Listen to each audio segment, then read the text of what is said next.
Bonjour ou bonsoir, ça dépend du moment dont vous nous suivez, chers téléspectateurs de Ndam TV, la télévision de la victoire.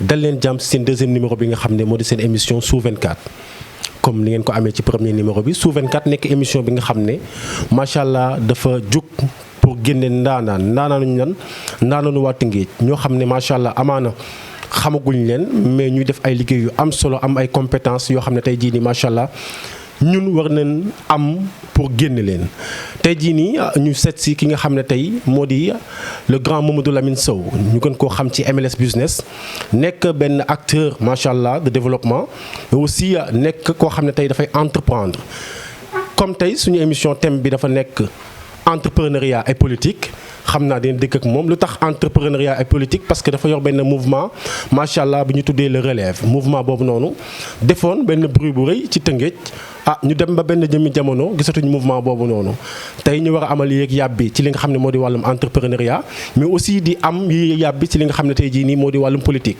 ci loolu dañ koy dalal di ko jox wàccu waayam di ko nuyu grand Mamadou le grand Lamine ñu ngi lay ziar di la jox si wàccu di la bàyyi nga présenté ak ñi nga xam ne ñoo ñu seetaan. Merci beaucoup mon frère mon ami Badou asalaamaaleykum tout d'abord damay julli ci yonent bi sant yàlla bu baax di ñaan yàlla ñu tàmbali ci bismillahi rahmaani rahim génne ci alhamdulilahi rabil alamin di remercier ñi nga àndal teew tey fii ci cité Serigne Mansour pour am waxtaan boo xam ne daf koy dëggal suñu biir balaa ma ci dugg nag damay santaat encore sumay waajur di ñaanal sama waajur bu góor yàlla xaaree ko ci aljana yi gën a kawe ak ñëpp ñi ñàkk seen waajur moo xam bu góor la ak bu jigéen di ñaanal ki ma fi desee muy sama yaay yàlla bàyyi ko fi ba ci kanam a kanam waaw tey jii ñëpp ginnaaw loolu ñu bëggoon xam kan mooy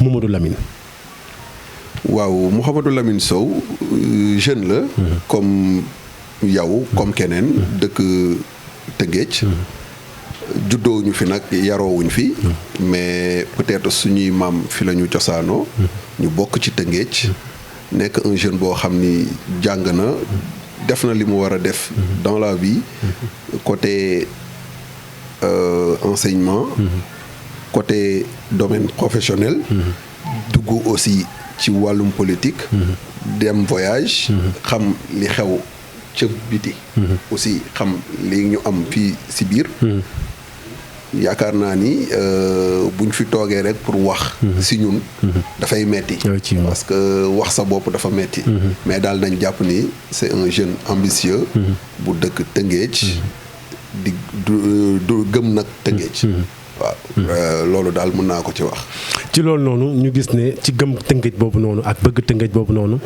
ñu xamee la ci Mamadou Lamine Sow mais Mamadou Lamine Sow boobu nga convertir ko en entreprise def ko MLS Business là fu mu nekk nii ñu gis ne da ngay entreprendre pourquoi MLS Business waaw laaj nga question bu am importance bu jaaxal ñëpp aussi mais je pense que MLS Business du lenn lu dul conviction conviction la boo xam ni dama ko amoon depuis temps xale j'ai toujours voulu entreprendre ci sama àdduna parce que dama naan man je suis fait pour être un chef d'entreprise loolu moo waral ñu toog gëstu xalaat nekkoon nag ci ay loxo jàmbur doon liggéeyal ay nit am fa expérience bu bëree bëri bi ñu demee ba toog xool ni aussi Sénégal fi mu toll il faudrait que ñu ñibbisi ñun ci biir dëkk bi taxawal fi li nga xam ne ñun ñoo ko moomal suñu bopp ngir jàppale suñu bopp d'abord jàppale aussi suñu rakk yi nga xam ne tey peut-être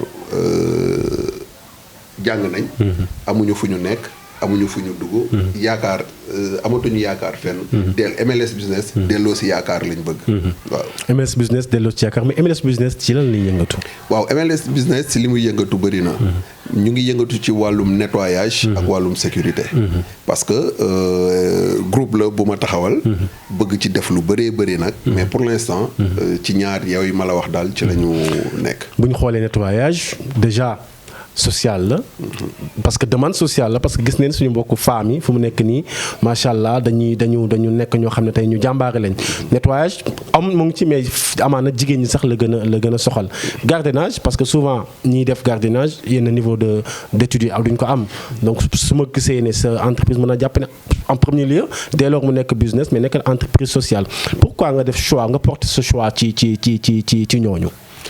waaw xam nga àdduna lépp looy def dafay ànd ak jàngat. te day tombeek jamono.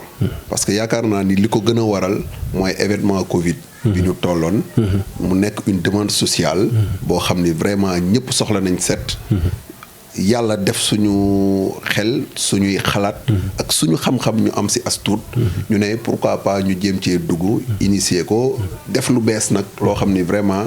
amul woon Sénégal parce que tey métier la boo xam ni dañ ko négliger fii au Sénégal boo gisee ñi koy liggéey doo leen jox cër te pourtant liggéey la comme liggéey yëpp parce que bu dul woon ñoom tey mën nañ ne dina metti trop ci Sénégal parce que foo romb am na salte donc ñoom bu ñu amee pour ñëw relever le défi di jël loolu di ko jéem a delloo ngir mu set gàcce ngaalaama loolu nag moo tax ñu taxawal loolu bëgg ci innover nag lu bëree bëri waaw parce que bëgguñu mu nekk un métier boo xam ni ko gars yi daan gisee noonu lay demee ba tey non bëgg nañ beneen version nettoyage fii au Sénégal effectivement ci loolu noonu tey ñu gis la ngay entreprendre balaa ñoo dugg ci politique bi ñu des ba léegi ci entrepreneuriat bi mais selon vous kan moo war a entreprendre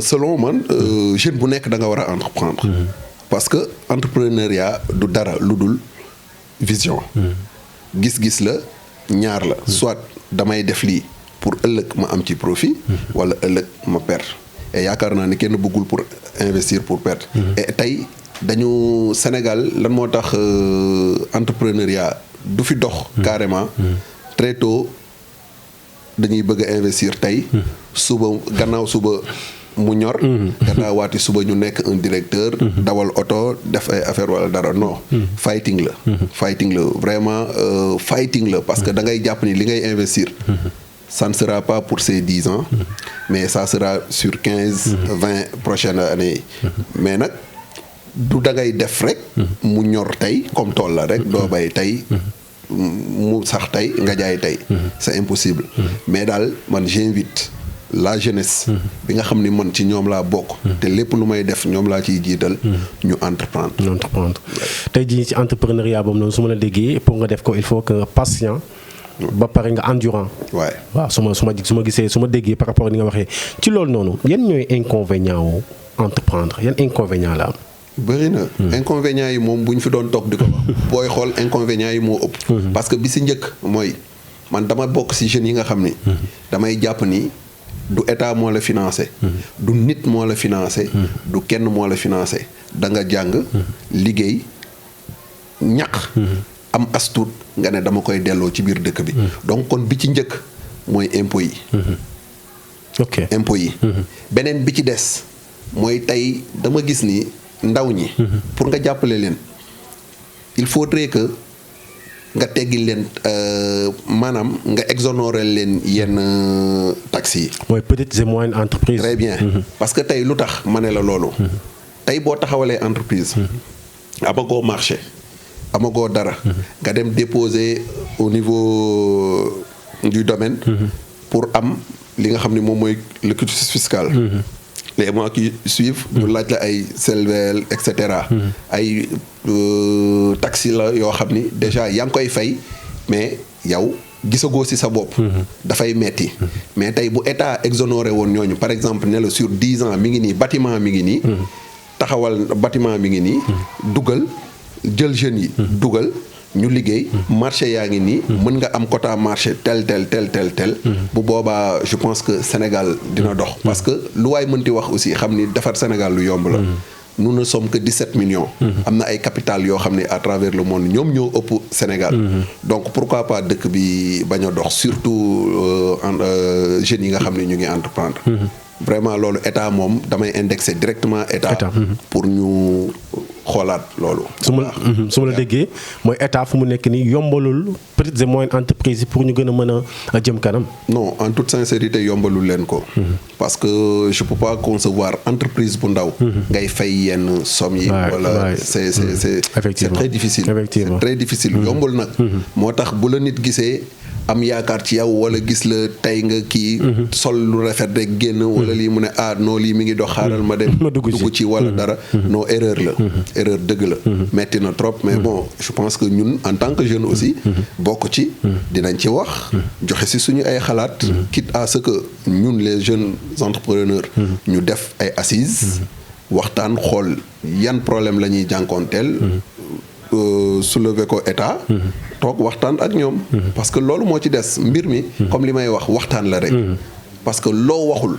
nit mënu koo xam te loo waxtaanul mënul am réussite. effectivement tey jii si inconvénients yi laa ñëwoon njëkkee ci inconvénients yi normalement atu laa waroon njëkkee mais dama njëkkee ci inconvénients yi ba pare di mujjee ci atu tey entrepreneuriat parce que day metti ba pare soo ko neex mooy inconvénients yi atu bi lan mooy atu li nga xam ne moo di entreprendre. bon pour man atu bi fenn laa ko teg. mooy dina la ubbil. yoonu à travers le monde. dina la ubbil nga xamanteeg nit ñi. jëflanteeg nit ñi ak dolli expérience bi nga xam ni.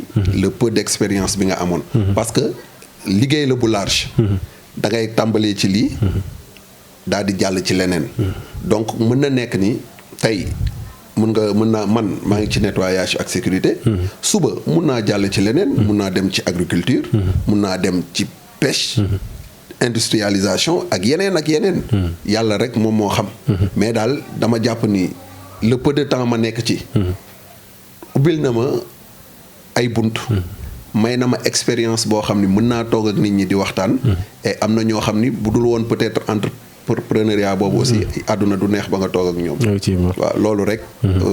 atu la. effectivement ñu génn foofu noonu dugg ci li nga xam ne mooy ci wàllu politique ñu def benn transition boo xam ne tey jii amaana bu yenu maanaa la parce que bu ñu gisee ne nga def li nga xam ne tey jii nii moo di teg MLS business def li nga xam ne moo di gardiennage ak nettoyage tey ñu sentir aspect social bi ñu gis Mamadou Lamine bokk ci benn mouvement bu ñu tuddee le relève tey pourquoi ngeen jëmmal mouvement boobu noonu.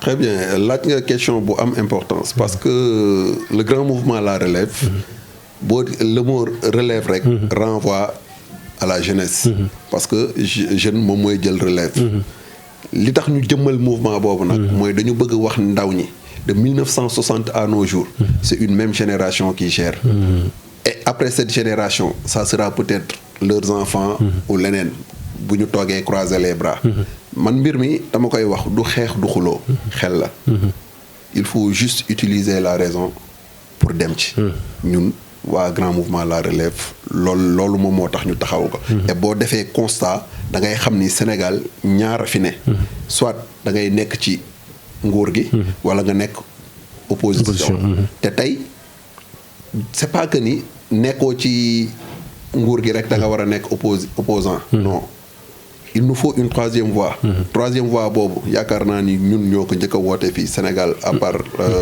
suñu yaay Amsatou Sow Sidibé que je salue de passage troisième voie bi lan la une voie la boo xam ne dañ ko teg pour tey jëmmal li nga xam ni nguur gi mi ngi koy teg mu jariñ askan wi ñun dañ ciy dugal suñu loxo dox ci wax ci jëf ci ba mu mat bu dee it loolu nara lor askan wi dañ ciy teg suñu tànk xar ne ak dee lu mu jaral nañu ko mais bu boobaa dañ leen di woowee société civile te yéen woote woo leen wàllum société civile non bokkuñu ak ba tey société civile parce que lu tax bokkuñu ak société civile ñun dañu dugg ci biir politique bi dañu dugg ci biir politique bi di ci xeex ay poste di ci xeex ay mairie di ci xeex yeneen ak yeneen donc troisième voie boobu dafa nekk une voie boo xam ni day nekk diggante opposition ak parti au pouvoir parce que tey opposition boo seetee lu nguur gi def baaxul c'est ça qu'il prône lu nguur gi def baaxul nguur gi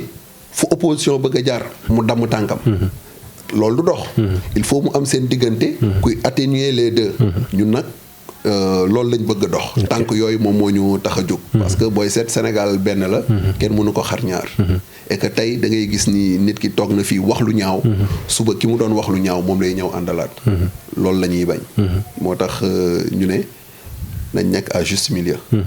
lépp li jariñ askan wi. ñu ngi ci. lu narul jarañ askan wi wala mu nar ñoo lor. dinañ ci xar suñu tànk tubéy ñu nit. ci loolu noonu nga tudd ki nga xam ne moo di Amsatou Sow Sidibé ñu doon dégg ne sax dafa mel ni Amsatou Sow Sidibé moo nekk seen ginnaaw loolu lan nga ciy indi. non loolu amul. loolu amul suñu yaay la. suñu yaay la suñu xarit la. avant muy nekk suñu yaay parce que tey Amsatou Sow Sidibé nekk sa ginnaaw sax dafa sant yàlla la. parce que def na ci dëkk bi lu jar ñun ñu mën koo gëm wala ñu mën koo yaakaar. mais yàlla xam na ni moom su ko dégloo dina xam li may wax. yaay lañ ko def. parce que suñu marraine la. mais laaleewul dara ak suñu mouvement. parce que mouvement boppam la yor. te bu nekkoon moo nekk suñu ginnaaw fa mu ànd ci élection yi ñun fa la ñuy ànd. mais ñëpp gis nañ ñu. ànduñoo bokkuñu fu ñu ànd. donc kon wax boobu. wax bu yàqu la quoi wax rek mais di ko gars yi di waxee wax bu yàqu la. effectivement ci loolu noonu tey ngeen dugg ci li nga ngeen teg benn mouvement. créé ko selon vous situation politique gu Sénégal instant yi fan la toll. bon situation politique gu Sénégal pour nga teg ko fenn dafay metti parce que li ko lal moo bëri. dafa salte. situation politique gu Sénégal fi mu toll nii. salte na jaxasoo na metti na. te mais booy seet lépp ñun la. parce que damay faral di wax ni. ku ne uude di mu la gisee. la lay ëwalee. et ñun tolloñ na ñi fi jaar ñëpp ci mag ñu baax. ci biir dëkk bi waroon nañ weesu fii ñun Sénégal. mais peut-être que ni tamit wax ak jëf. dañoo sore. wax ak jëf. dañoo sore. te loolu mooy yàqal politique gu Sénégal. mais nag yàlla dimbali nañu ñun. laalee wuñu nguur. lekkuñu xaalisu nguur. nguur financé wuñu. opposition financé wuñu. ñun ñooy daan suñu doole. di ko def ci le grand mouvement. ñëpp tamit nekk ay jeunes leaders. ay entrepreneurs. jël seen xaalis entreprendre ànd ci ak ay jeunes Sénégal. donc kon tey ñun yaakaar naa ni bu ñu laajee bu ñu bokkee ci ñiy laaj dëkk bi daf ñu war. bu ñu ko laajul ci ñun la. waaw kon tey jii ñu gis ne parce que day xaw a doy waar ba bokkulee ci ci nga xam ne moo di nguur gi bokkoo ci kujjeg politique gi. donc déjà bokkoo fenn tey.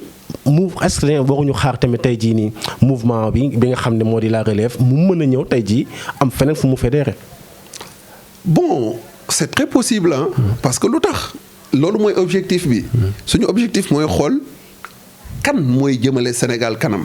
kan moo ñuy présenter un programme boo xam ni kii war nañ ci ànd ak moom. kan mooy jël les Sénégalais teg leen ci kanamam. ba pare topp seen ginnaaw pour jiital leen. teg ay charte yoo xam ni vraiment lii bu ñu ko tegee dëkk bi dina dox. ñun loolu la ñuy xaar. mais ba tey gisaguñ ko. parce que lu tax man la gisaguñ ko. gars yi dañuy wax rek. mais chaque fois li ñuy wax ak li ñuy jëf c'est diamétralement opposé. moo tax dama ciy profité yéen journalistes yi. dama leen di encourager di leen féliciter parce que métier bi metti na ba pare. mais nag il faudrait ngeen di créer ay duel entre ñi nga xam ni ñoom ñoo bëgg a yor réew mi. ñu ñëw toog devant la télé. waxante suñu biir. ñaar jàkkaarloo. tegal Sénégalais yi programme. teg pétition ñu signé. dañuy et que ëllëg du ñu war askan wi. parce que loolu rek moo ñu dese. askan bi sonn nañ. en toute sincérité. Sénégal metti na askan bi sonn nañ. ci loolu noonu ñu gis di jamono ji boo waxee ne dañuy xool koo xam ne moo gën a baax programme donc pour ñu jël ko tey jii boo xoolee état moo fi nekk bu weesoo loolu ci côté opposition bi kenn ki nga xam ne tey moo di leader ci opposition bi moo di Ousmane Sonko tey diggante Macky Sall ak Ousmane Sonko. moom ngeen def leader moom la gars yi def leader. moom la gars yi def leader le pourquoi nga wax loolu noonu. non parce que Ousmane Sonko n'est pas la seule personne boo xam ne mi ngi ci opposition bi. xëy na moom la yàlla gën a feeñal. moom la yàlla gën a jox tur. moo tax mais li muy def am na ñuy def plus que loolu. d'habitude man du ma bëgg a wax sax ci nit. mais li nga ci wax. moo tax ma lay wax loolu parce que man personnellement. gëw ma ni li Ousmane Sonko di def beneen sénégalais mënu ko non am na 1000 sénégalais yu ko mën mais nag courage la moom mu def ko et je lui souhaite bon courage ouais. donc loolu dal na koy nangul sa mbokk yi nga xam ne yéen ñu seetaan si seen télévision bi nga xam ne moo di Ndam TV la télévision de la victoire ma fàttali ne léegi seen émission bi nga xam ne moo di émission Sous 24 tey ñu dalal ki nga xam ne moo di Mamadou Lamine Sow nekk benn entrepreneur aussi nekk koo xam ne tey day yëngatu ci wàllum politique nekk ci mouvement bi nga xam ne moo di mouvement la relève ñu war a amal yéeg yàbb ci li nga xam ne tey jii nii moo di ci ñaareelu pàcc bi li jëm ci wàllum politique tey ñu gis ne ñaar li nga wax nii fu mu nekk nii boo àndul ak Macky Sall ànd ak Ousmane Sonko mais dañu gis ne tey jii xalaat ngeen yéen demal seen bopp. bien sûr ñu ngi ciy liggéey ñu ngi ciy dox ñi nga xam ni ñoom responsabiliser nañ leen pour loolu ñu ngi ciy dox di gëstu ànd di wax ak nit ñi di wax ak yeneen leader politique pour xool na la ñuy def ba taxawal benn pool de jeunes boo xam ni 2024 peut-être mën nañ demal suñu bopp qui ne tente rien n'a rien mais dama seen bopp boo xam ne dama dégg si dama foog ci wéewu bëy que ne dafa mel ni Mamadou Lamine kese moo nekk au Sénégal ñeneen ñi ñoo ngi bitim réew donc est-ce que loolu dina mën a yomb ah mais bien sûr ñi nekk bitim réew ay doomu Sénégal lañ Sénégal lañ juddoo seen waajur yaa ngi fi seen lépp a ngi fi xëy na dañoo dem foofu rek daani seen doole te lépp li xew ci dëkk bi ñu ngi koy fekkee ma ci profito di nuyu Mouhamed Nabi Sow nga xam ni moom moo xalaat loolu tey lii ñuy waxtaane di nuyu le président actuel bi nga xam ni moo fi nekk muy Mohamed Sambou ak tous les membres du grand mouvement la relève mais yow yaa ci gën a fës yow lañ ci gën a xam est-ce que ñoom nekkuñu ngemb la yow pour tamit benn instant nga ne bàyyi ma jógee bitim réew ñëw Sénégal gars yi ngemb la nga bëgg a taxaw jàkkaarloo ak ñi nga xam ne moo di ñi jiite réew bi waaw xam nga ay nit bu ñuy ànd dañuy toog waxtaan ku ci ne mën naa lii man je sais que ni mën naa ñëw waxtaan ak sénégalais yi keneen mën na toog à l'étranger def diaspora bi parce que diaspora bi aussi ci Sénégal lañ bokk te booy seet y a des milliers de personnes des millions même de personnes yoo xam ni ñu ngi ci diaspora bi donc tey ñoom bu ñu xeexee foofu man ma xeex fii ñu boole gën a jëm kanam la rek gën a jëm kanam situation politique u Tëngéej tey Tëngéej jóge neen ci li nga xam ne tey jii mooy ci élection yi nga xam ne moo di élection municipale yi bu ñu weesoo élection municipale sax mën na ko wax parce que avant ñoo ñëw ci li nga xam ne moo di élection législative yi mais élection municipale yi ñu nekk Tëngéej tey ñu gis mu am benn surprise mooy lan waa Benno ñi nga xam ne tey jii nii ñoo di waa suma juumul ñoom Ousmane Sonko waa Pastef yi waa Yewwi Askan Wi dóor leen dóor yu métti fi nga xam ne tey jii moo au niveau de Rufisque ba dóoraale la ñeneen surprise boobu est-ce que yéen a ngi ko doon xaar. mais bien sûr surprise boobu ñu ngi ko doon xaar. parce que lu tax xam nga frustré baaxul. et ñun dañuy commettre erreur chaque fois. dañuy vote sanction. et vote sanction moo gën a bon ci askan wi. parce que tey yaa ngi voté loo xam ni ëllëg li nga doon xeex loolooy ñëwaat. et boo seetee ñi xeex. tey ñu ci bëri ñu ngi regretté. parce que lu waay mënti wax am na ci maire yoo xam ni vraiment. on peut les applaudir. mais tey fi Tëngéej tolloon dafa mel ni sax dafa gën a dellu ginnaaw. booy seet parce que amatul activité. et dañu nekk ci ville boo xam ni. ci ville yi gën a mag Sénégal la bokk. yàgg am ay ministre yàgg am ay député yàgg am ay maire yoo xam ni dañ leen di dégg fu ne. mais fan la Tëngéej toll. fan la Tëngéej toll looloo jar a laaj. Tëngéej bu tawee kenn du génn. Tëngéej bu ñu fàttee benn bunt. fàtt Sococim kenn du génn. Tëngéej boo guddee. amoo oto bu la yóbbu. Tëngéej marché bii. bu tawee doo nduggi. donc kon Tëngéej problème kese la. te problème yooyu noonu dara dindiwu ko. li koy dindi mooy waxtaan ak nit ñi. parce que xel du doy. tey maire yi fi nekk. laay commencé. dama leen di invité à ce que ñu waxtaan ak ñi nga xam ni mooy askan wi. jéem a xool nan la ñuy def pour trouver yenn solution yi. Badar bi ngay ñëw gis nga yoon bi ni mel. ñaata at yoon bi nii la mel. et maire taxaw na fii ci biir koñ bi waat ni bu faloo da koy defar. ana mu ban maire la. bon xam nga jarul tudd. non mais si parce que tey jii parce que boo nee maire rek dañuy ñëw généraliser. fii maire ouest la bokk ouest voilà ouest. ouest la bokk. effectivement benn maire lañ fi xam. muy Alioune Mar Alioune Mar bien sûr. Alioune Mar. donc kon tey li ñu dikk askan wi. nañ ko def. terrain de football bi c'est impraticable. benn terrain de football bi moo fi nekk pour 3 ASC. bu tawee kenn du fa entraîner ren. nawetaan ba mu commencé ba tey équipe entraîné wu fi. ana aide yi ñu daan def pour les ASC. ku nekk ngi naan joxe nañ ko wala dara mais man je suis président d'ASC. kenn jotul. mais xaaruñu leen suñu leen doon xaar duñ dem. mooy li ma la wax. kon dafa mel ni instant yi respecter seeni engagement envers nit ñi. instant yi dafa mel ni dafa gën a doy waar kon. non dafa gën a doy waar c'est pire. ku ko waxul aussi da nga ko ragal te il faut oser dire la chose telle qu'elle est.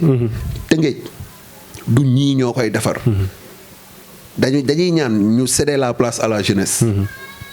pas n'importe quelle jeunesse nag. mais à la jeunesse engagée saine d'esprit. loolu dama koy wax. C'est très important. parce que man je suis du genre boo xam ni tout ce qui est agressivité. du ma ko dox. wootewu ma xeex. wootewu ma xuloo wootewu ma sànni wootewu ma toj. dans la vie il faut être civilisé. xam fi ngay teg sa tànk parce que kaddu dëgg. boo ko waxee nit ñi dégg la. te nit ñi dofuñu. effectivement. nit ñi dofuñu. du ma wàcc kenn di sànnil xeer kenn wala may xeexal kenn. non je le ferai pas. mais nag su dëgg jotee. dinaa takk brassard rouge taxaw. xeex ni lii du fi am. parce que tey xoola waa Promoville. canal bi ñu def fii. ça fait combien d'années. voyagé naa fi 8 ans Sénégal ñëw fekkaat ko fi. et jusqu'à présent li fa jot a am sax peut-être man si ñi ko xeex ci laa bokk. parce que ñoo fa woo journal et cetera. et y a combien de ministres fii à Tëngéej. lan lañ def ci ba léegi dara. y a combien de députés fii à Tëngéej. lan lañ def. affaire bi du Macky Sall du Ousmane Sonko. keneen. il faut ku si ne. kay assumer say rôle. assumer say responsabilités. assumer aussi say engagement envers les populations. parce que tey bu doon ñoom rek kenn du fi toog. mais yàlla ak ñun askan wi ñoo tax. parce que ñooy génn. ñooy daw. ñooy dugg ci biir kër yi. waxtaan ak askan bi waxtaan ak nit ñi. votal leen diw yaakaar la rek ah. parce que ku xamoon fa muy baaxee. fa ngay jubal. mais yaakaar la ñuy am.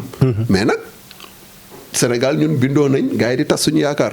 dafa doy nag. dafa doy vraiment dafa doy. waaw ci doy boobu noonu ngeen indi li nga xam ne moo di mouvement La Relève tey ana lan lañ mën a xaar ci yéen lan moo di seen projet. bon suñuy projet bëri na parce que tey bëgg nañ. Sénégal am beneen xar-xaru kanam. bëgg nañ hôpitaux yi nit ñi di faju surtout le domaine de la santé. parce que nit wér gu yaram mooy nit ba pare. bu ñu paree ci loolu industrialisation. parce que tey boo seetee pays yi nga xam ni yëpp ils sont industrialisés. ñu ngi dem te Sénégal fii booy seet liñ fi mën a def bëri na. àll bi buñ ko bayee ñëpp dund. autosuffisance alimentaire day am. te nit ñaar yooyu boo fajoo di lekk. je pense soxlaatoo dara ci àdduna. en toute sincérité li ci des yëpp. ay sotti ci def ci la rek. mottali la jeex na. donc il faudrait que gars yi gën a dugalaat seen loxo ci li nga xam ne moom mooy agriculture bi. santé bi aussi. ñu def lu tout ba nit ñi faju parce que booy seet bërki démb rek maa ngi jot ay audio. ñuy expliquer beneen. variant Covid dugg na. et cetera. c'est très difficile. kenn xamatul fan ngay teg kenn wóolootul kenn. donc y a problème. vraiment te problème boobu noonu il faudrait vraiment de braves gens. yoo xam ni ñii tey dañuy ñëw jaayante ko. pas pour tekk ci. parce que Sénégal ki ko bëgg a defar. waru cee xaar dërëm. mais day xalaat peut-être ay doomam. wala ay sëtam. ñoo ciy jariñu. loolu mooy développement. ci njëriñ boobu noonu ñu gis ne jamono jii nii njàng mi sooxe na. bu baax sax. tey jii yéen ban politique ngeen xalaat def ci. waaw xam nga tey boo seetloo. li gën a indi problème boobu mooy politique. jàng bi dañ dem ba politiser ko. tey da ngay gis ñi nga xam ni ñoo daan dox ci wàllum jàng ñun au temps. ay sud-est nga doon dégg. et cetera. may rendre hommage aussi suñu vaillant pas yooyu nga xam ni. tey yàlla ak ñoom ñoo tax cité yu bëri taxaw. loolu mooy jàngale. jeunes yu bëri am xam-xam.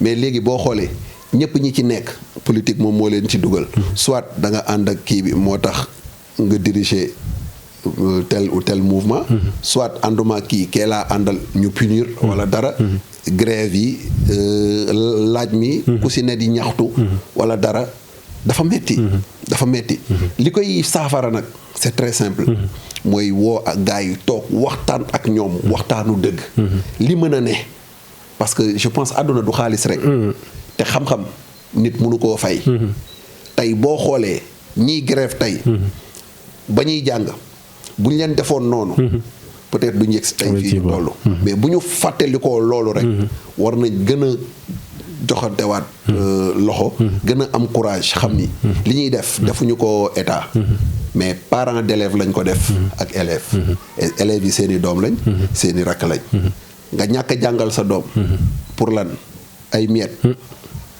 y a problème nga ñàkk a jàngal sa doom pour lan parce que ki fi ne ànduma ak moom kele laa bëgg mu ñëw kee di ñëw est-ce que wóor na la mën nga jël sa loxo teg ko ci kaamil ne bu ñëwee dina def li mu wax est-ce que wóor la ne ni ki nga gëm noonu bu ñëwee li muy waat dina ko def gis nañ fi gars yi ñëpp a waat gënoon na fee metti ñëpp a waat donc kon yaakaar rek la ñuy am ci gars yi yaakaar boobu ñuy ñaan yàlla bu muy tas yàlla bu muy tas loolu rek lañ ci mën a ñaan macha allah dafa mel ni yegg si ne suñu jàppandaw émission et c'était très intéressant ñu bàyyi la nga def sa mot de la fin aussi bu fekkee am na ba appel booy def mën nga ko def appel lay def mooy damay inviter jeunes yi à ce que ñu gën a conscient mooy lan xam fan la ñuy teg seen tànk xam fi ñuy dugg bañ te ñu bàyyi copier bi parce que tamit lu waay wax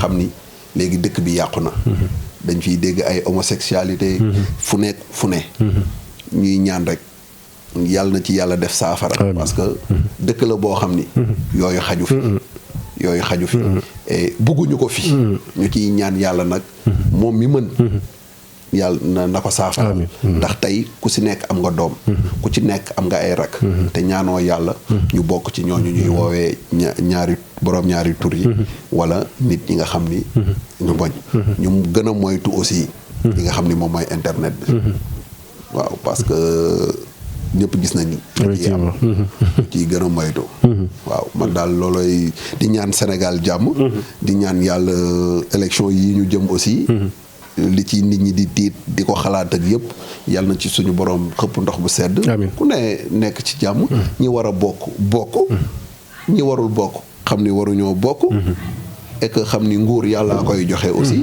ku jeexal da ngay dem ku jeexalul aussi ñun ñoo la fi mën a jëlee donc il faudrait que ñu conscience ci loolu ñaanal encore kilifa diine yi ñu yàgg fi lool ànd ak wér ndax aussi ñu mat a bàyyi ci réew mi merci beaucoup. merci ñu ngi lay jaajëfal bu baax ñu leen di jaajëfal yéen mbokk yi nga xam ne yéen lañu doon seetaan seen émission bi nga xam ne moo di Sous 24 ñu rappelé leen ne tey ki ñu doon amal waxtaan moo di Mouhamadou Lamine Sow nekk ki nga xam ne moo di benn entrepreneur aussi nekk ci benn mouvement bi nga xam ne ñoo ngi koy tuddee mouvement La Relève ñu waroon am yéeg yàbb ci li nga xam ne moo di entrepreneuriat ak li nga xam ne moo di wàllum politique tey jii lii la leen indiloon seen émission bi nga xam ne moo di Sous 24 ñu ngi leen jox rendez-vous incha allah ci beneen numéro seen émission Sous 24 d'ici là portez-vous bien et jaa ngeen jëf merci beaucoup yàlla na jàmm yàgg